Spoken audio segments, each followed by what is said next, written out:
Donald Trump मुजरिम करार। सदारती इंतखाब से 5 माह कबल अमरीकी सियासत में भौचाल आ गया। साबिक सदर पर इल्जाम था कि उन्होंने जिनसी ताल्लुक कायम करने के बाद फौज फिल्मों की अदाकारा को खामोश रहने के लिए रकम अदा की और वो रकम इंतखाबी अखराजात में जाहिर नहीं की। न्यूयॉर्क की अदालत की 12 रुकनी ज्यूरी ने डोनाल्ड ट्रंप को तमाम 34 इल्जामात में मुजरिम करार दिया है। ये तारीख में पहला मौका है जब अमेरिका में किसी साबिक सदर को मुजरिम करार दिया गया हो। ट्रंप की किस्मत का फैसला 11 जुलाई को होगा, जब उन्हें मुकदमे में सजा सुनाई जाएगी। उन्हें 34 में से हर इल्जाम पर $5000 तक जुर्माना और 4 साल की कैद हो सकती है। ट्रंप ने इल्जामात मानने से इनकार करते हुए मुकदमे को धांधली करार दे दिया। उनका कहना है कि वो बेकसूर हैं। ये मुकदमा उनकी तौहीन है और ये मामला अभी खत्म नहीं हुआ। असल फैसला 5 नवंबर को अवाम की जानिब से आएगा। उन्होंने कहा कि वो मुल्क और आईन के लिए लड़ रहे हैं। ज्यूरी की जानिब से मुजरिम करार दिए जाने के बाद ट्रंप ने सहाफियों के सवालात का जवाब देने से गुरेज किया। ट्रंप के करीबी साथी सेनेटर लिंडसे ग्राहम को उम्मीद है कि अपील पर ज्यूरी का फैसला मुस्तरद हो जाएगा। डोनाल्ड ट्रंप और सदर जो बाइडेन रवा बरस होने वाले सदारती इंतखाबात में आमने सामने होंगे।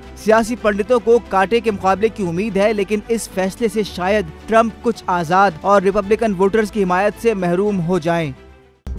मज़ीद न्यूज़ अपडेट्स और डिजिटल स्टोरीज के लिए सब्सक्राइब करें डॉन न्यूज़ पाकिस्तान।